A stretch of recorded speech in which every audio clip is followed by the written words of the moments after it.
जय श्री कृष्णा भक्तों, राधे राधे। आज हम आपके सामने प्रस्तुत करने जा रहे हैं सफला एकादशी व्रत कथा, जो इस प्रकार है। पौष मास की इस एकादशी को भगवान विष्णु के अच्युत रूप नारायण की पूजा की जाती है। पूजा में आप भगवान विष्णु की प्रतिमा का प्रयोग करें अथवा श्री कृष्ण के विग्रह का, इससे कोई अंतर नहीं पड़ेगा, क्योंकि दोनों ही एक रूप और साक्षात परम ब्रह्म है। इस व्रत को करने से समस्त कार्यों में निसंदेह सफलता मिलती है और इसीलिए इसका नाम सफला एकादशी है। मोक्षदा एकादशी का व्रतांत समाप्त होते ही धर्मराज युधिष्ठिर ने भगवान श्री कृष्ण से विनती की, हे भगवान, विष्णु के साक्षात स्वरूप पौष मास के कृष्ण पक्ष की एकादशी का क्या नाम है? उस दिन किस देवता की पूजा की जाती है तथा उसकी क्या विधि है? भगवान श्री कृष्ण ने कहा, हे धर्मराज, मैं तुम्हारे स्नेह के कारण तुम्हारे सारे प्रश्नों का उत्तर देता हूँ। एकादशी व्रत से अधिक तो मैं अधिक से अधिक दक्षिणा देने वाले यज्ञ से भी प्रसन्न नहीं हूँ। अतः तुम इसे अत्यंत भक्ति और श्रद्धा से युक्त एकाग्र मन से सुनो।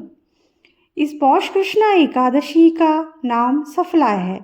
इस एकादशी के देवता श्री नारायण हैं, अतः नारायण भगवान की पूजा करनी चाहिए। जिस प्रकार नागों में शेषनाग, पक्षियों में गरुड़ और सब ग्रहों में चंद्रमा, यज्ञों में अश्वमेध, देवताओं में भगवान विष्णु श्रेष्ठ हैं, उसी तरह सब व्रतों में एकादशी व्रत श्रेष्ठ है। जो मनुष्य सदैव एकादशी का व्रत करते हैं वे मुझको परम प्रिय हैं। अब इस व्रत की विधि कहते हैं। मेरी पूजा के हेतु ऋतु के अनुकूल फल फूल, नारियल, नींबू, अनार, सुपारी आदि मेरे अर्पण कर सकते हैं। धूप दीप नैवेद्य आदि से मेरी षोडशोपचार पूजा करें और रात्रि को जागरण करें। इस एकादशी के व्रत के समान यज्ञ, तीर्थ, दान, तप तथा और कोई दूसरा व्रत नहीं है। 5000 वर्ष तप करने से जो फल मिलता है उससे भी अधिक फल सफला एकादशी का व्रत करने से मिलता है। अब तुम इस एकादशी की कथा ध्यानपूर्वक सुनो। चंपावती नगरी में महिष्मान नाम का एक प्रतापी राजा राज्य करता था। उसके 4 पुत्र थे। उन सब में लुम्पक नामक बड़ा राजपुत्र महापापी था। वह पापी सदा पर स्त्री, वैश्यागमन और दूसरे बुरे कामों में अपने पिता का धन नष्ट किया करता था। वह देवताओं, ब्राह्मणों और वैष्णवों का निंदक था। जब राजा को अपने बड़े पुत्र के इन कुकर्मों का ज्ञान हुआ तो उसको अपने राज्य से निकाल दिया। तब वह विचारने लगा कि अब मैं किधर जाऊं, क्या करूं। अंत में उसने चोरी का कर्म करने का निश्चय किया। वह दिन भर वन में रहता और रात्रि को अपने पिता की नगरी में चोरी करता। वह प्रजा को तंग करने और मारने का कुकर्म भी करता। वह वन में पशुओं आदि को भी मारकर खा जाता था। राज्य कर्मचारी उसको इस कुकर्मों के कारण पकड़कर भी राजा के डर के मारे छोड़ देते थे।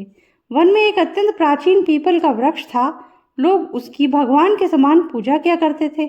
उसी वृक्ष के नीचे वह महापापी लुम्पक रहा करता था। इस वन को लोग देवताओं का क्रीड़ा स्थल मानते थे। पौष के कृष्ण पक्ष की दशमी के दिन वह वस्त्रहीन होने के कारण शीत के मारे समस्त रात्रि सो न सका और मूर्छित हो गया।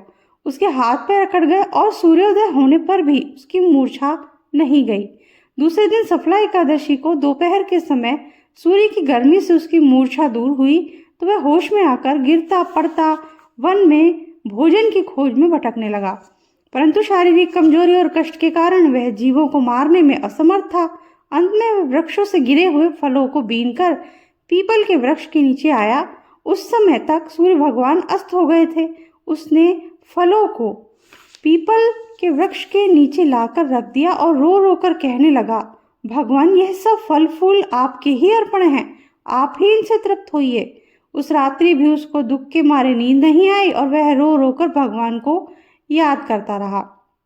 इस प्रकार उसने अनजाने में ही सफला एकादशी का उपवास और रात्रि में ईश्वर भक्ति की। इस उपवास और जागरण से भगवान अत्यंत प्रसन्न हुए और उसके सब पाप नष्ट हो गए। दूसरे दिन प्रातः समय अनेकों सुंदर वस्तुओं से सजाकर एक अति सुंदर घोड़ा उसके सामने आकर खड़ा हो गया। उसी समय आकाशवाणी हुई कि हे राजपुत्र, भगवान नारायण की कृपा से तेरे समस्त पाप नष्ट हो गए हैं।